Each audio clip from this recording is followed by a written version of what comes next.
7 kabupaten di Kalimantan Barat dilanda banjir akibat curah hujan yang sangat tinggi hingga Sungai Kapuas meluap. Bahkan banjir di Kabupaten Sintang sudah berlangsung 3 pekan atau 21 hari. Pemerintah menyebut banjir tahun ini merupakan terparah sejak 30 atau 40 tahun terakhir. Gubernur Kalimantan Barat Sutarmiji menyebut perkebunan kelapa sawit harus ikut bertanggung jawab atas bencana ini. Sebelumnya, Sutarmiji mengusir 20 perwakilan dari pimpinan pengusaha kelapa sawit dari pertemuan karena dinilai tidak peduli pada penanganan banjir. Kemarin kumpul dengan Asosiasi Perkebunan Sawit. Alasannya banyak amat. Ya, bilang aja nggak mau bantu banjir gitu. Saya usir aja mereka semua. Mereka itu bagian yang buat dampak sekarang. Jangan mereka pikir mereka itu seenaknya aja sekarang. Ya, alasan kebun mereka tidak di daerah terdampak, ya usir aja semua. Saya nggak mau berhubungan lagi sama mereka. Ya, tidak percaya selama yang nama Sutarmiji Gubernur, saya tidak akan mau berhubungan dengan perusahaan sawit kemudian.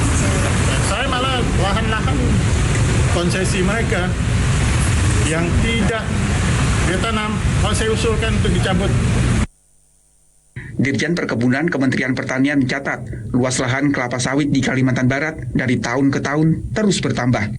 Jika di tahun 2017 luasnya lebih dari 1,5 juta hektar, tahun ini diperkirakan luas lahan kelapa sawit lebih dari 2 juta hektar. Kepala Divisi Kajian dan Kampanye Walhi Kalimantan Barat, Henrius Adam menegaskan, banjir Kalbar tak lepas dari kerusakan hutan yang dilakukan perusahaan hingga aparat harus bertindak tegas. Meminta agar pemerintah maupun aparat bertindak melakukan tegas terhadap perusahaan berbasis hutan dan lahan yang jelas melakukan pelanggaran dalam operasional usahanya.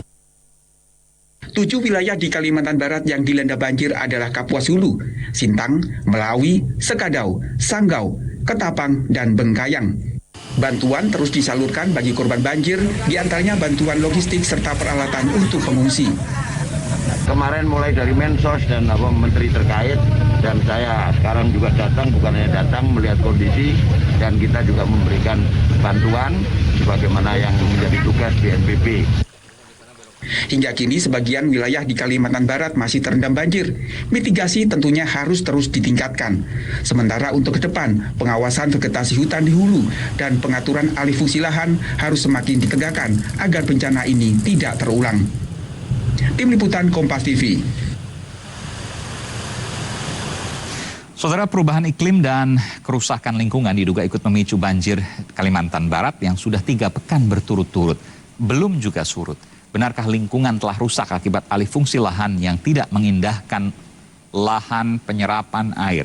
Serta bagaimana kebijakan tata ruang di Provinsi Kalimantan Barat demi bencana banjir parah ini tidak terulang kembali? Kita bahas bersama Ketua Fraksi Partai Golkar DPRD Provinsi Kalimantan Barat, Franciscus Ason. Kemudian ada peneliti Sains dan Teknologi Antariksa, Lembaga Penerbangan dan Antariksa Nasional LAPAN, Erma Yuli Hastin, serta Manajer Kampanye Eksekutif Nasional Walhi Wahyu Perdana. Selamat malam Bapak dan Ibu. Iya, saya ingin ke Pak Franciscus Ason dulu. Pak Ason, jadi apa sesungguhnya yang mendasari kemarahan Gubernur Kalimantan Barat Sutarmiji? Ya, persoalannya karena 20 perusahaan itu yang dipanggil Pak Gubernur itu ya enggan untuk membantu ya kasus bencana banjir di Kalimantan Barat. Dan kalau kita hitung-hitung itu kurang lebih ya 7 kabupaten. Dan pada hari ini ya kita melihat iklim kita juga masih... Ya, kabupaten mana aja Pak bisa disebutkan Pak? Sintang? Kabupaten Kapuas Hulu, Sintang, Melawi, Sekadau, Sanggau, kemudian Kuburaya dan Ketapang. Oke. Baik, dan itu semua karena ulah dari kelapa sawit, perkebunan kelapa sawit? Salah satu ya, selain cuaca tadi iklim ya salah satunya mungkin karena Kalimantan Barat ini perlu diketahui ya bahwa itu hampir 2 juta lebih itu adalah konsesi perkebunan kelapa sawit 2 juta lebih, nomor 2 terbesar di Indonesia. Berapa persen dari perkebunan yang lain itu Pak, kalau diproporsikan? Iya, kalau kita lihat nomor 2 juta lebih itu baru kebun yang terdata di di Dirjen pun, belum lagi ditambah dengan kebun mandiri atau kebun swadaya. Ya bisa-bisa mendekati hampir mungkin 2,5 juta atau apa itu. Berapa persen itu Pak kira-kira? Ya saya juga tidak sampai Oke, ke sana, baik. Pak. Tapi Baik. saya Mayoritas lah ya? Pak, ya. Oke, saya ke Bung Wahyu. Bung Wahyu, betulkah kelapa sawit yang semakin meningkat perkebunannya di Kalimantan Barat menjadi penyebab salah satunya, selain juga karena cuaca yang tinggi, curah hujan yang tinggi, dari banjir berpekan-pekan di 7 kabupaten Kalimantan Barat? Oke, setidaknya ada 2 hal. Satu, secara spesifik perubahan landscape itu akan memperparah bencana ekologis. Betul ada faktor cuaca, tapi kenapa misalnya kebun sawit lebih sering? Di kesempatan yang lain Pak Gubernur juga spesifik menyebut pertambangan bauksit. Tapi kenapa kebun sawit menjadi catatan sendiri? Karena banyak kebun sawit yang berada pada ekosistem gambut. Yang harusnya ada batas regulasi kedalaman berapa kebun sawit boleh berada di ekosistem gambut. Faktualnya banyak sekali yang tidak tercatat. Kenapa gambut jadi penting? Dalam sisi fungsi hidrologi, gambut ini Nyerap air. punya fungsi hidrologi penting, menyerap air 13 kali lipat. 13 kali lipat. 13 kali lipat masa tubuhnya. Itu kenapa betul memang beberapa daerah rawa. Ketika musim penghujan airnya naik. Tapi kalau ekosistem gambutnya rusak, tergenang lebih hampir 3 pekan saat ini. Oke, Itu kalau yang terjadi. diubah nih, boleh saya katakan bagian dari deforestasi? Tidak? Ya, Oke, kenapa kami katakan begitu?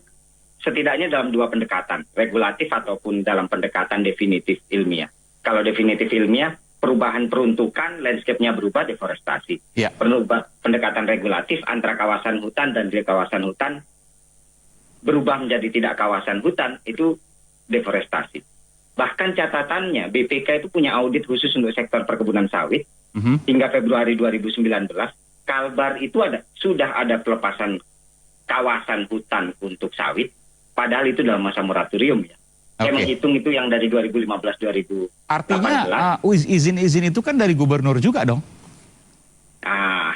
Begini, kalau dia kawasan hutan, kewenangannya hanya berada di KLHK.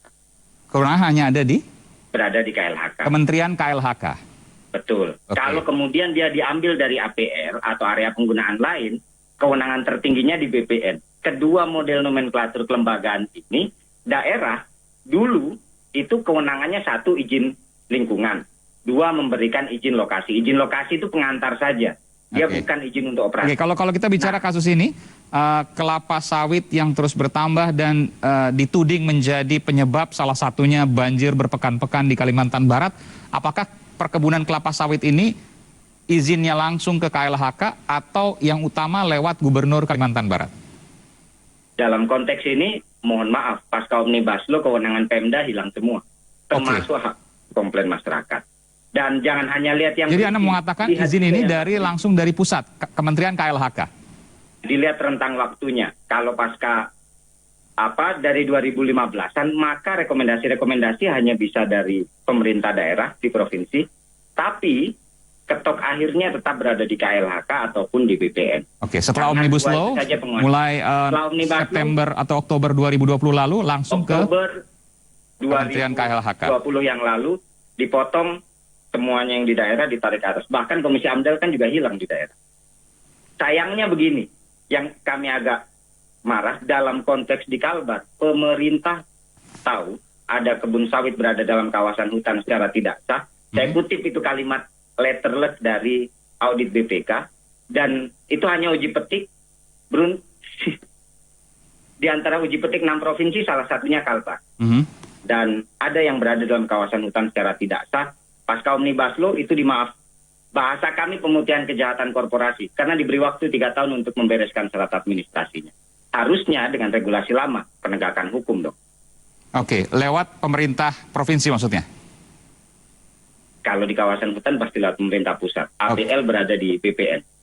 Oke, nanti kita akan kembali. Jadi Anda mencurigai bahwa ini adalah domain atau wilayah pemerintah pusat yang memberikan kebijakan, termasuk juga proses penanganan hukumnya. Harusnya pemerintah pusat. Anda mengatakan itu ya? Kerangka regulasinya mengatakan seperti itu. Kita akan kembali saat lagi, tetaplah bersama kami di Sapa Indonesia Malam.